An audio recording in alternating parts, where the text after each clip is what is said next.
이 저녁에 우리에게 은혜 주신 말씀은 시편 128편 1절에서 6절까지의 말씀입니다.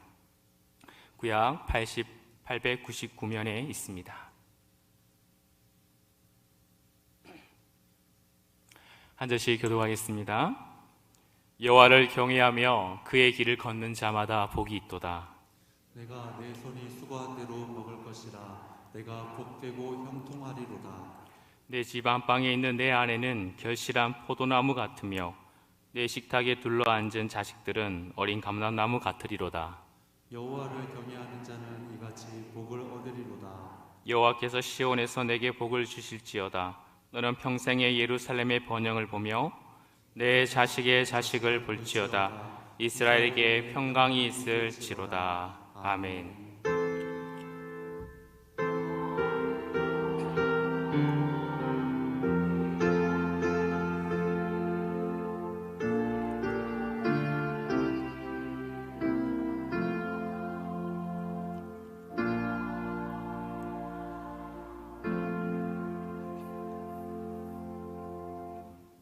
할렐루야.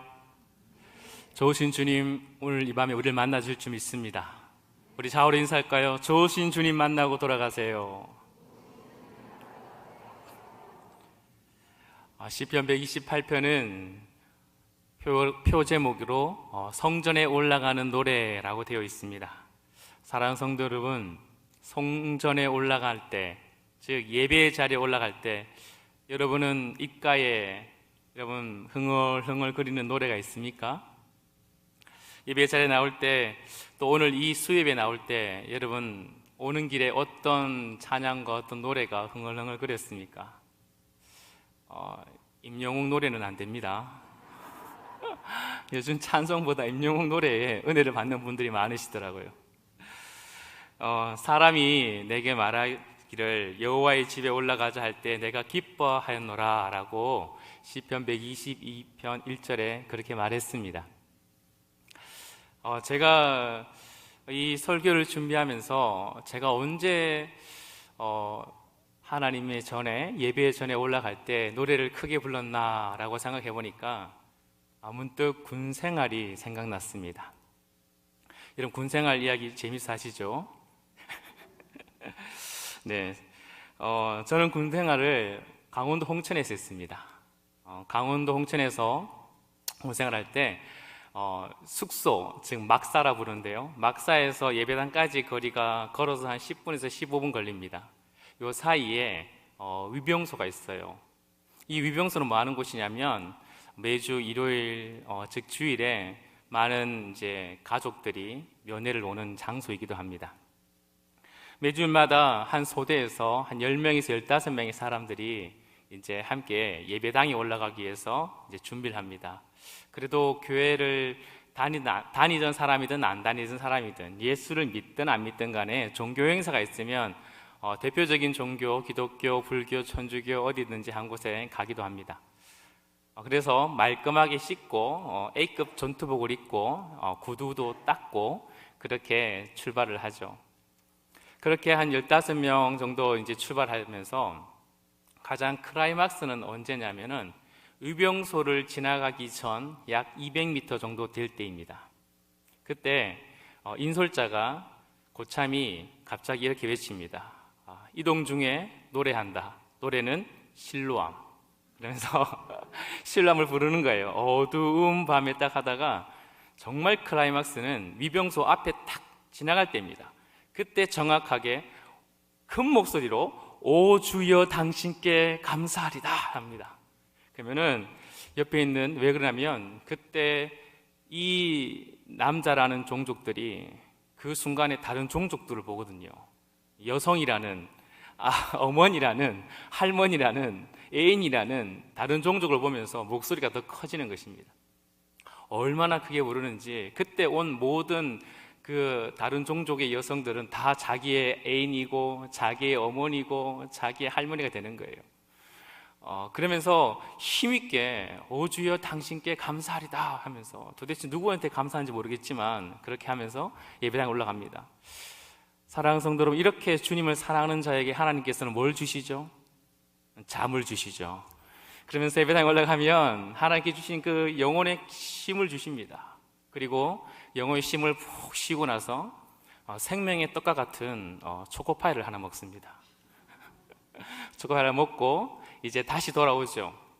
다시 돌아올 때는 동일하게 위병소를 지나갈 때 다시 오 주여 당신께 감사하니이다 라고 그렇게 숙소를 돌아오곤 했습니다. 그 당시 많은 군인들이 다 예수를 믿지 않았어요. 오 주여 당신께 감사하리다 라고 실로암 내게 주심을 감사한다고 외치는 그 모든 이야기가 그 노래의 의미가 다 깨닫지는 못했을 것입니다. 그런데 놀랍게요, 그렇게 군생활을 했던 동기들이 나중 되니까 어느 순간 예배의 자리에 나가 있더라는 거예요. 그리고 혹 간혹 사역을 하던 중에 군에서 예수를 믿었다는 이야기를 들을 때 주님께서 어떤 마음이든 간에 주의 전에 올라올 때 그렇게 노래하며 그렇게 발을 맞추고 열을 맞추고 그렇게 왔을 때는 그 한 영혼 한 영혼 모두를 하나님이 기뻐하시는구나 라는 것을 깨닫게 됩니다. 우리는 어떻죠? 여러분, 우리는 분명히 그러나 은혜를 아는 자들입니다. 우리의 심장은 예수의 심장이 있고요, 우리의 심장은 복음으로부터 새겨진 그 놀라운 언약의 말씀 때문에 우리에게서는 절로 찬양이 울려 퍼지는 역사가 나타내지 않겠습니까? 모든 예배 가운데 예배 자리에 올라올 때 사랑하는 우리 모든 성도님들 정말 그 입에서 흥얼흥얼 주의 찬양이 울려 퍼지길 축복합니다. 하나님이 기뻐하실 줄 믿습니다. 이스라엘에서는 백성들은 1년에 약 3차례의 그 매년 절기에 주의 전에 올라오게 되어 있습니다. 출애굽기 23장 14절 말씀 보니까 너는 매년 3번 내게 절기를 지킬지니라 그랬어요. 이 절기가 뭐냐면 첫째는 유월절이고 두 번째는 오순절이고 그리고 장막절입니다. 절기가 뭐죠? 절기는 한마디로 기억장치입니다. 너희들이 가나안 땅에 들어가 살 텐데 그 땅에 들어가서 절대 하나님을 잊지 말아야 될 그런 축제 같은 그날을 기억하라라는 거죠. 유월절은 잘 알지 않습니까? 유월절은 바로 출애굽할 당시에 하나님께서 구원하셔 주셔서 거룩한 나라 하나님의 소유된 백성으로 삼아주신 놀라운 날입니다. 구원을 잊지 말고 주의 전에 올라오라는 것이죠. 올라오면서 구원에 감격하는 노래가 너의 심장에, 너의 입가에, 네가 함께하는 모든 가족들 가운데 울려 퍼지라는 것입니다. 두 번째는 무엇입니까? 오순절입니다. 오순절 다른 말로 맥추절을 뜻하죠. 그 추수의 첫 것을 하나님께 드리는 날입니다. 그것이 무엇입니까? 바로 모든 것이 하나님의 것이고 모든 것이 하나님께로부터 왔다는 하나님의 공급함과 채워줌에 그 은혜에 감격하는 것입니다. 그 놀라운 하나님의 채워주심과 공급하심과 하나님께서 우리에게 풍성히 은혜 주심을 감격하며 그것을 기념하면서 올라오라는 거죠. 세 번째는 바로 장막절입니다. 다른 말로 초막절이죠. 광야에서 보호하시는 하나님, 광야 같은 세상 속에서 그 세상 가운데 구름 기둥과 불 기둥으로 보호해 주시는 그 하나님을 기억하면서 주의 전에 올라오라는 것이죠. 매주 우리들은 예배 자리에 올라올 때 이 놀라운 3가지의 은혜를 기억해야 되는 것입니다.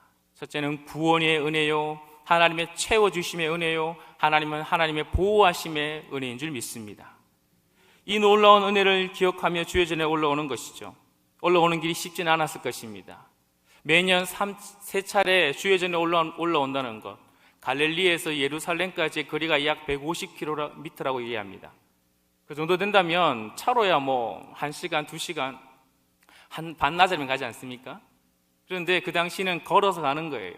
하루, 이틀, 3일을 걸어가는 거죠. 쉽지 않은 일입니다.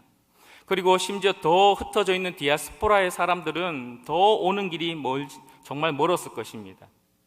그렇게 먼 길 오는데 그냥 오지 말고, 그리고 혼자 오지 말고 너희들의 가족들이 함께, 공동체들이 함께 주의 전에 올라올 때 이 복된 노래를 부르며 주님의 전에 올라오라는 것이죠.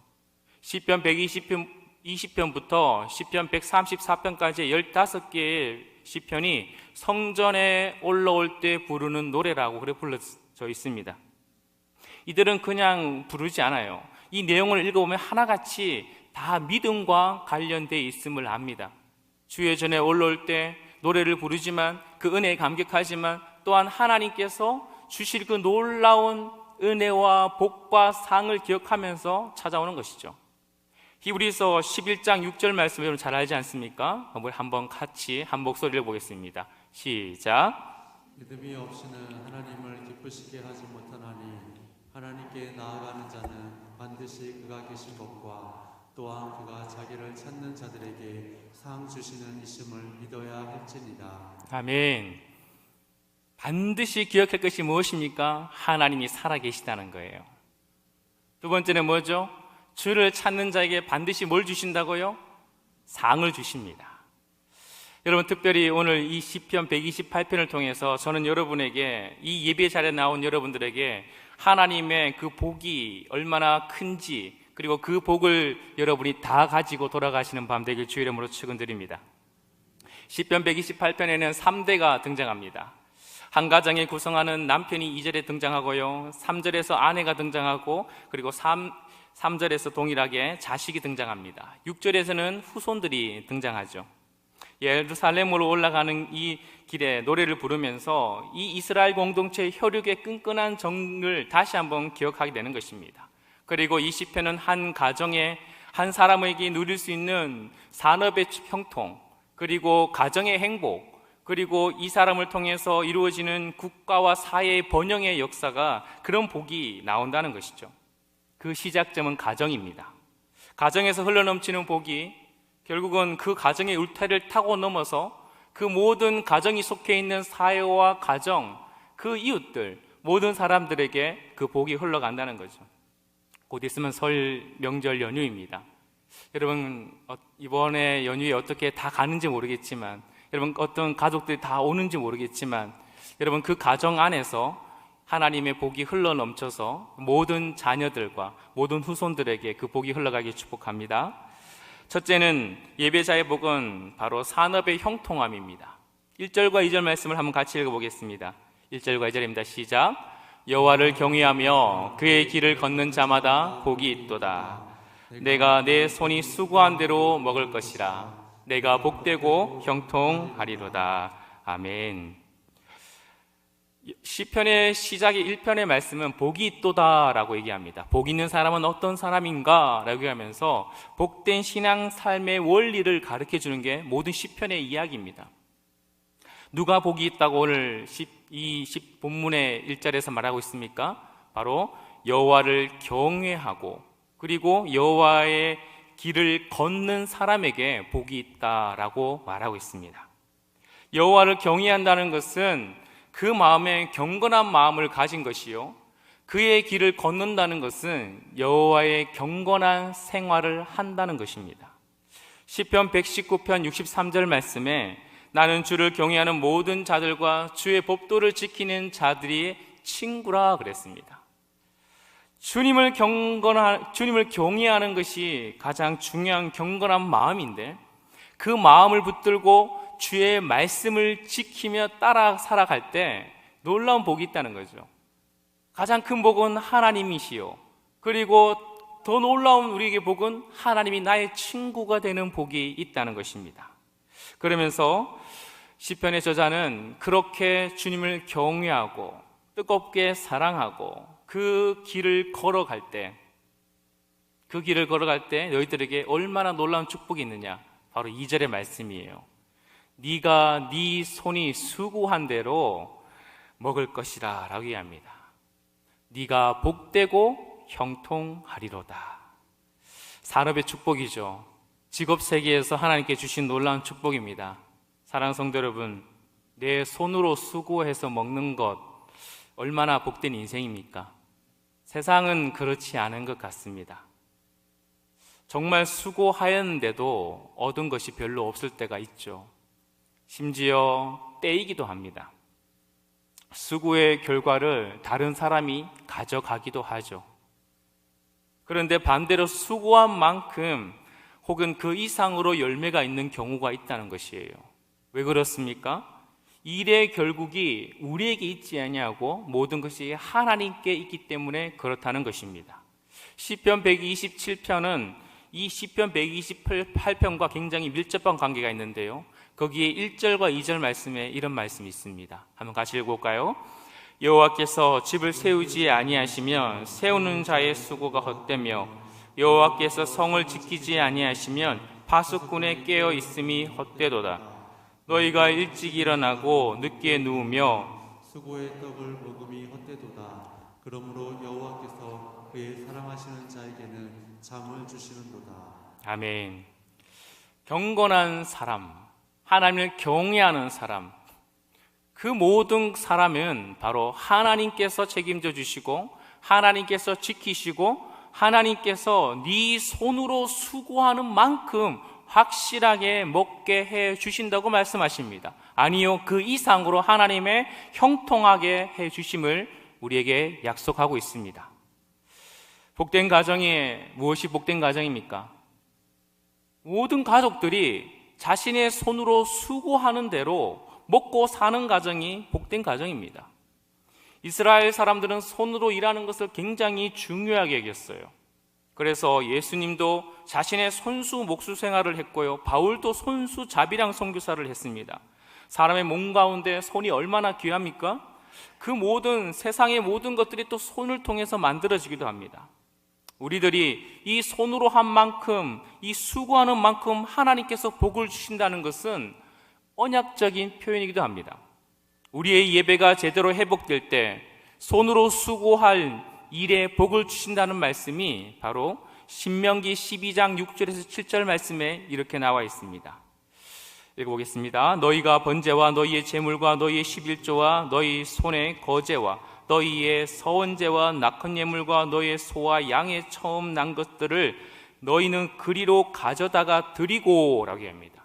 예배를 한마디로 너희가 드린다면 온전히 하나님께 예물을 드리고 너의 마음을 다해 하나님께 예물을 드리고 제사를 드린다면 거기 곧 너희의 하나님 여호와 앞에 먹고 너희의 하나님 여호와께서 너희 손으로 수고한 일에 복 주심으로 말미암아 너희와 너의 가족이 즐거워할지니라. 아멘. 하나님을 알지 못하는 사람 참 또한 수고를 많이 하죠. 우리보다 더 열심히 새벽을 깨우고 더 열심히 삶의 현장에서 일을 합니다. 그런데요, 아무리 손으로 수고를 많이 한다 할지라도 전도서 2장의 말씀처럼 모든 것이 헛되어 바람을 잡는 것 같이 해 아래는 아무런 무익한 것밖에 느낄 수가 없는 것입니다. 반대로 하나님 앞에 경외하며 살아가는 자, 하나님을 앞에 경건한 삶을 살아가는 자는 자기의 수고 가운데 하나님께서 복을 주시고 거기에 형통함을 주시는데요, 때로는 힘들고 어려운 삶의 수고이지만 손에 잡히는 것이요, 내 영이 살찌는 것이요, 내 가족의 참된 복을 누릴 수 있는 진짜가 손에 잡힌다라고 말씀하시는 것입니다. 사랑하는 성도 여러분, 저희 아버지는 평생에 건축 현장에서 일하셨습니다. 일명 노가다 생활을 하셨습니다. 제가 대학 생활 때 아버지 일을 좀 도와줄 기회가 있었습니다. 아버지와 함께 항상 일하시는 할아버지가 계셨는데요, 그 할아버지와 함께 1톤 트럭에 한발이 해서, 한발이라는 거 아세요? 전문 용어인데, 네. 1톤 트럭에 짐을 가득 채우는 것을 한발이라고 합니다.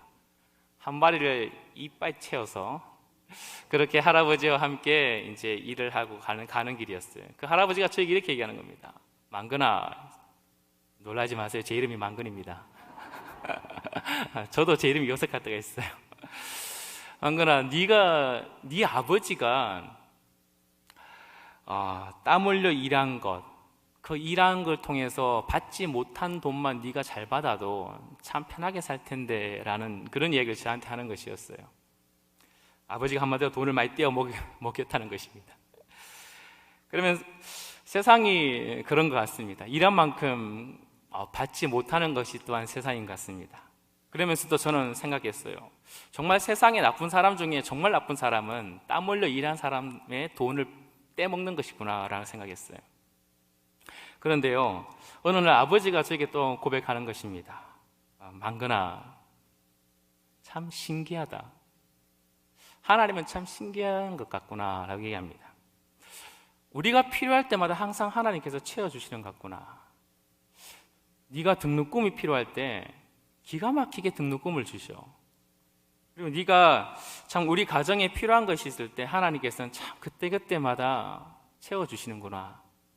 그때 저희들은 작은 방에 한 방에 5 식구가 사글세로 살고 있을 때였습니다. 그때도 아버지는 항상 그런 고백을 하셨어요.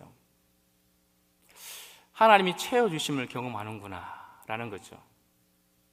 사랑하는 성도 여러분, 세상이 아무리 떼어가고 우리에게 손해를 준다 해도 창조주 하나님, 모든 것이 하나님께로부터 온다는 사실을 알고 예배드리며 하나님 앞에 나아가는 주의 백성들은요, 비록 부족하고 연약하고 능력이 없는 손이지만 그 연약함을 손을 붙드셔서 하나님께서는 흔들어서 차고 넘치게 날마다 채워주신 줄 믿습니다. 그러므로 사랑하는 모든 우리 부모가족 여러분, 여러분의 산업에, 여러분의 사업장에, 여러분의 직장 삶 속에 하나님의 그 놀라운 형통의 복이 있길 주의 이름으로 축원드립니다. 두 번째로 예배자의 복 가운데 가정의 행복입니다. 3절 4절 말씀을 한번 읽어볼까요? 3절 4절 말씀입니다. 시작. 내 집 안방에 있는 내 아내는 결실한 포도나무 같으며 내 식탁에 둘러앉은 자식들은 어린 감람나무 같으리로다. 여호와를 경외하는 자는 이같이 복을 얻으리로다. 아멘. 3절에서는 굉장히 중요한 2가지 비유가 나오는데, 첫째는 바로 포도나무, 결실한 포도나무요, 또 하나는 어린 감람나무가 등장합니다. 고대 이스라엘 백성들 중에 주된 삶은 바로 농경 삶이었죠. 그 가운데 포도나무, 그리고 감람나무, 무화과나무, 이 나무는 참 중요한 유실수였습니다. 그래서 사람들이 가장 좋아하는 나무이기도 합니다. 그러면서 첫 번째 등장하는 것이 결실한 포도나무다라고 얘기하는 것입니다. 포도나무 하면 포도농사를 지었던 첫 번째 성경에 있던 사람이 누구죠? 노아죠. 노아 시대 때부터 포도나무가 경작되지 않았을까라고 얘기합니다. 2, 3월에 깊은 가지를 쳐주고, 그리고 한 8월달쯤에 얕은 가지를 쳐주며 9월달에 바로 이 열매가 이스라엘 땅에서는 초수된다고 합니다. 다양하게 쓰이지 않습니까? 말린 포도는 건포도로서 식료 음료가 되고 식자료가 되고요, 포도나무 잎은 사료로 사용하기도 하고 때로는 가죽에 무듬질을 할 때 사용되기도 한다고 합니다. 포도주는 일명 음료도 되기도 하고요, 일종의 마취제가 되기도 한다고 합니다. 성경에서는 포도나무가 굉장히 많이 등장하죠. 이때 등장하는 그 의미는 바로 이스라엘을 상징하면서 평화와 번영과 그리고 연합을 상징합니다. 이때 시인은 그 포도나무를, 결실한 포도나무를 누구에게 비유하냐면 아내에게 비유하는 것입니다. 아내를 통해서, 아내는 결실한 포도나무 같아서 그 가정의 평화의 행복과 그리고 깊은 연합을 이루어 준다고 얘기하는 것이죠. 풍성한 하나님의 은혜가 있다는 것이에요. 열매가 있다는 것이요. 여러분, 이스라엘 백성들은 수많은 이방신들을 통해서 다산, 그리고 풍요, 번영을 꿈꿨습니다. 그런데 하나님께서 뭐라 얘기합니까? 그런 것으로 받는 것이 아니라 나를 통해서 너희 가정에 진정한 그 풍성한 그 자녀의 축복과 그리고 너희들 안에 있는 그 풍성한 부요함은 바로 내가 너에게 주는데 그 줌에 있어 통로는 바로 아내다라고 얘기하는 것이에요. 시편에 주석을 썼던 김정우 교수님이 계십니다. 총신대에서 같이 제가 공부를 했는데요, 그 교수님께서 말하기를 내 집 안방에 있는 내 아내라는 표현은 집의 안방 가장 깊은 곳에를 뜻하는데, 이것은 바로 남편과 아내 사이에 깊은 연합의 상징을 한다라고 얘기했습니다. 외부의 어떤 사람도 넘볼 수 없는 깊은 그 관계 속에 있는 그곳을 바로 얘기하는 것이에요. 외부의 침입도 없습니다. 외인을 통해서 그게 부끄러움을 당하고 욕을 당하는 일이 없이 너희 집안의 그 아내를 통해서, 그리고 너가 그 아내에 한해서 풍성한 연합을 통해서 하나님의 아름다운 그 복이 열매가 흘러갈 것이다 라고 얘기하는 것입니다. 선한 아내와 건강한 가정은 세상에서 가장 좋은 열매를 맺게 해줄 것이다 라는 복이죠. 두 번째로 말하는 것은 바로 어린 감람나무의 비유입니다. 다른 말로 올리브나무다라고 보시면 됩니다. 올리브나무, 수백 년을 살고 수천 년을 살기도 합니다. 그러나 세월이 갈수록 좋은 열매를 맺지만 한 번에 자라지 않아요. 이 감람나무는 열매를 맺기까지 약 7년, 그리고 다시 자라기까지 약 15년에서 20년까지의 그 세월을 신경을 써서 굉장히 잘 돌봐야 된다고 합니다. 감람나무의 용도는 굉장히 또 다양합니다. 기름을 만들고요, 가죽을 부드럽게 하고, 또 잎으로 화환을 만들기도 하고, 때로는 필기 도구를 만들기도 한다고 합니다. 약재료도 쓰기도 하고요, 청량 음료를 만들기도 한다고 합니다. 성경에서 감람나무유, 그것을 가지고 뭘 했죠? 왕과 선지장과 제사장에 기름을 붓기도 했습니다. 또 뭘 했죠? 성전에 기도의 등불을 밝힐 때 이 감람유를 사용했습니다. 그런 것처럼 이 감람유는 굉장히 귀한 것입니다. 그리고 소중한 것이고 유용한 것이었습니다. 시편 52편 8절 말씀에 이런 말씀이 있어요. 그러나 나는 하나님의 집에 있는 푸른 감람나무 같으며 하나님의 인자하심을 영원히 의지하리로다. 하나님의 집에 있는 감람나무 같은, 푸른 감람나무 같은 그런 내가 되길 소망합니다 라고 얘기하는 것이에요. 이것을 시인은 누구에게 얘기하는 거죠? 오늘 시인은요, 자녀가 그렇게 되길 축복한다는 것입니다. 자녀가요, 자라가는데 무궁무진한 가능성이 있는 것이에요. 앞으로 여러분의 그 자녀, 여러분이 생각하는 것보다 더 놀랍게 하나님께서 사용하실 줄 믿습니다. 어떻게 사용하신다고요? 첫째는 그 아이들은 바로 주의 전에 기도의 불을 밝히는 일에 사용되게 될 줄 믿습니다.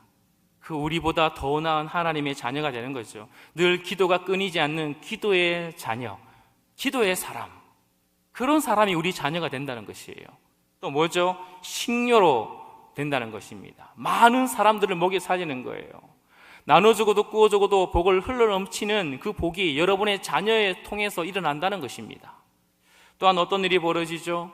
상처받은 자, 그리고 아픔받은 자, 그리고 소외된 자, 연약한 자를 찾아가서 치유하는 그런 치유의 통로가 된다라고 말하는 것입니다. 저는 여러분의 가정의 모든 자녀가 이런 놀라운 복의 통로가 되길 주의 이름으로 축원드립니다. 기대하십시오. 우리보다 더 나은 믿음의 세대가 될 것입니다. 세 번째로 마지막으로 예배자의 복 가운데 바로 사회 번영의 복을 경험하게 된다는 것입니다. 5절 6절 말씀을 한번 같이 읽어볼까요? 시작. 여호와께서 시온에서 내게 복을 주실지어다. 너는 평생의 예루살렘의 번영을 보며 내 자식의 자식을 볼지어다. 이스라엘에게 평강이 있을지어다. 아멘. 5절에서는 하나님이 시온에서 경건한 가정에 복을 주신다고 노래하십니다. 시온은 하나님의 성전이죠. 하나님의 임재의 축복의 상징입니다. 참된 복은 모든 것이 하나님께로 나오는 복이죠. 그런데 시인은 또한 경건한 그 가족들이요, 평생에 예루살렘의 번영을 보게 된다라고 말하는 것입니다. 예루살렘의 복, 번영, 정치, 경제, 사회, 문화, 모든 것의 중심지가 예루살렘이지 않습니까? 예루살렘의 번영은 곧 사회와 국가의 샬롬, 안녕을 뜻하는 것입니다. 이처럼 시온의 복을 받은 가정은 예루살렘의 번영을 기대할 수밖에 없는 것입니다. 왜죠? 자신들이 이미 이 놀라운 수고한 대로 복을 받아 누리고 그 가정이 탄탄하게 건강하고 그 아내가 평화의 상징으로 가정을 세워가고 또 풍성한 자녀를 낳음으로 해서 그 자녀를 통해서 그 자녀들이 놀라운 우리보다 더 나은 믿음의 세대가 되고 함으로 말미암아 그 복이요, 그 가정이 속해 있는 모든 이웃과 그 지역과 그 나라에 흘러가기 때문에 그렇습니다. 복은 반드시 흘러가게 되어 있습니다. 경건한 가족은 절대 하나님의 은혜가 자신들 안에 머물게 하지 않습니다. 내 안에 하나님의 은혜가 풍성히 받았다면, 하나님의 복이 내 안에 풍성해졌다면 반드시 사회로 흘러보내게 되어 있다는 것입니다. 여러분이 속해 있는 모든 지역과 가정과 여러분의 모든 이 나라에 여러분 때문에 복을 받아야 될 줄 믿습니다. 우리가 있는 곳에 내 이웃이 잘 돼야 돼요. 그것을 기도하십시오. 내 이웃보다 내가 더 잘 되길 기대하지 마시고요. 내 이웃에 있는 그 자식보다 내 자식이 덜 잘 되는 것을 기대하지 마시고요. 나를 통해서 나보다 더 이웃이, 나보다 이 나라 이 민족이, 나보다 저 열방이 더 하나님의 복을 누릴 수 있도록 기도하는 가정이 경건한 가정인 줄 믿습니다. 복음의 가장 올바른 원리는 바로 예수 그리스도의 십자가와 부활을 믿고 변화된 사람이 성령 안에서 하나님 나라의 언약의 백성으로 살아갈 때 그렇게 하나님의 뜻이 우리의 모든 삶의 영역에서 이루어지는 것이죠. 여러분 잘 아는 팀 켈러 목사님이 센터처치에서 이런 얘기를 했습니다. 한번 제가 읽어드리겠습니다. 참된 경건은 단지 내적 평안과 성취를 주는 내면적 신앙이 아니다. 거룩함은 그리스도인의 사적 영역과 공적 생활을 모두에 영향을 미치는 것이다. 거룩함은 행동과 관계성을 변화시킨다. 이 땅에 거룩으로 옷 입은 참된 그리스도인이 더 많이 존재할수록 사회의 여러 영역의 변화도 가속화될 것이다.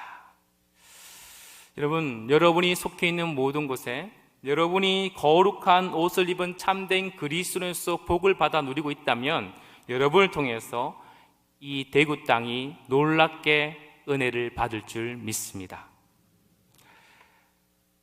사랑하는 성도 여러분, 마지막으로 6절 말씀을 한번 주목해 볼까요?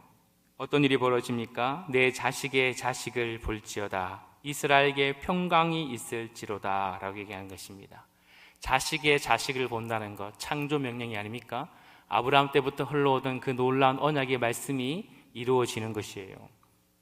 자식 많이 낳는다는 끝이 아니고요, 축복이 흘러간다는 것입니다. 창세기 49장 26절 말씀에 야곱이 요셉에게 하는 축복의 이야기가 있습니다. 어떻게 나와 있습니까? 내 아버지의 축복이 내 손주의 축복보다 나아서 영원한 산이 한없음같이 이 축복이 요셉의 머리로 돌아오며 그 형제 중 뛰어난 자의 정수리로 돌아오리로다. 한마디로 뭐죠? 여러분보다 여러분의 자녀가 더 신실한 예배자가 되는 축복입니다. 여러분보다 여러분의 자녀가 더 나은 믿음의 복된 자녀가 되는다는 것입니다. 그 놀라운 복을 얘기하는 것이죠. 이 밤에 주의 전에 올라온 예배자 여러분, 주의 이름으로 축복합니다. 앞으로 주의 전에 올라올 때 우리의 입가에, 우리의 중심에 항상 찬양이 울려 퍼지길 축복합니다. 그리고 기대하십시오. 그리고 소망하십시오. 하나님이 살아계심을 믿으시고 또한 하나님을 그 찾는 자에게 반드시 상 주심을 믿으시길 축복합니다. 한없는 복이 반드시 일어날 것입니다. 그래서 그 복을 날마다 예배자리를 통해서 받아 누리시고 그리고 그 복을 통해서 내 삶의 모든 영역에서 흘러보내시길 축복합니다. 그럴 때 이 나라와 이 민족과 저 열방의 놀라운 하나님의 역사가 나타날 줄 믿습니다. 저는 구정을 때로는 참 좋아합니다. 왜 좋아하냐면 신정에 많은 계획을 세웠는데 잘 하지 못할 때가 많더라고요. 근데 구정은 저에게 어떻게 얘기한 줄 아십니까? 괜찮아. 다시 하면 돼. 다시 하면 되지. 라고 그렇게 저에게 말해주는 것 같습니다. 사랑하는 성도 여러분, 괜찮습니다. 다시 예배자로 세워지면 됩니다. 그렇게 다시 예배자로 살아가는 저와 여러분에게 주의 이름으로 축복합니다. 우리 시간에 주신 말씀을 놓고 두 가지를 기도할 텐데요. 먼저 하나 기도합시다. 주님, 믿음으로 주의 전에 올라가게 하여 주시옵소서. 내 입술에 찬양이 멈추지 않게 하여 주시옵시고 하나님이 살아계심을 믿는 자가 되게 도와주시옵소서. 반드시 상 주심을 믿으며 주님의 전에 나오게 하여 주시옵소서. 내 가정의 시편의 128편의 복이 우리 가정의 산업에, 직장에, 자녀에게 내가 속한 모든 지역과 나라와 민족 가운데 반드시 이루어지게 하여 주시옵소서. 우리 주여 부르고 하시며 기도드립니다. 주여.